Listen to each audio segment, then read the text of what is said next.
आहे कवने नगरिया से अइनी महादेव कहवा में कइनी स्नान।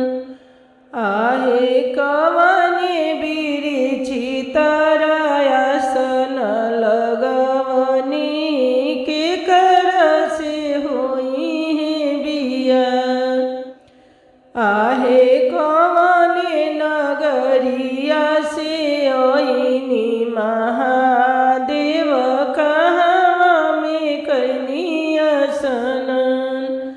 आहे कवने बिरिछी तर डेरावा गिरवनी के कर से होई है बिया। आहे काशी नगरिया से अइनी महादेव गंगा पैसी कइनी स्नान। आहे भंगिया बिरिछी तरायासन लगवनी गौरा से होई है बिया।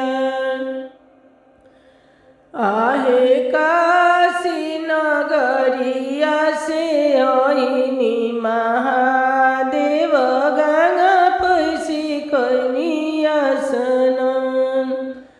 आहे बेलावे बिरिछी तरायासन लगवनी गौरा से होई है बिया।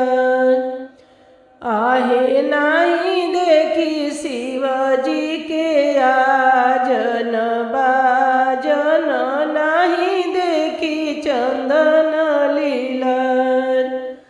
आहे नाही देखी शिवजी के माथे मौरिया नाही देखी पियर जने। आहे नाही देखी शिवजी के पियर धोतिया कोई से में होई है बिया। आहे नाही देखी शिवजी के पियर धोतिया कोई से में होई है बिया। आहे डमरू तो हमें शिव के आजन बाजन भभूति जे हमें चंदन। आहे डमरू जे हमें शिव के आजन बाजन भभूति जे हमें चंदन। आहे शिवजी के मुड़िया में बड़े बड़े जाटा उहे हुए शिव के मऊर।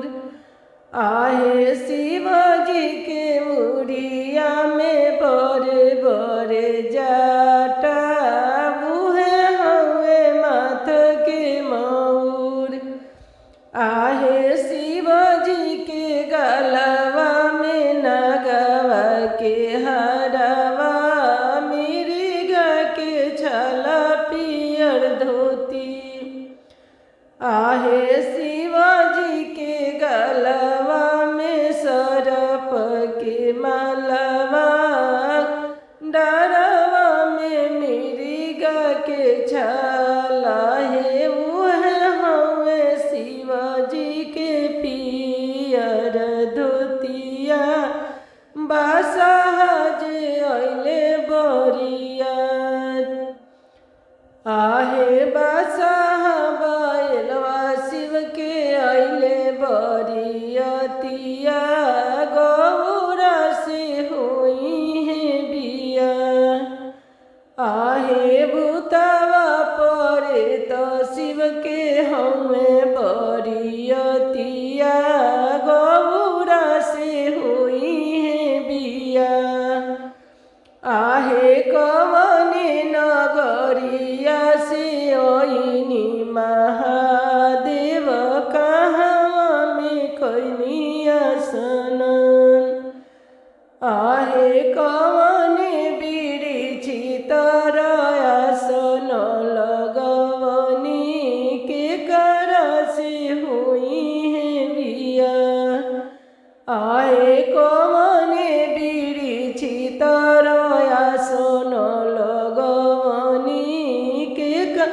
गो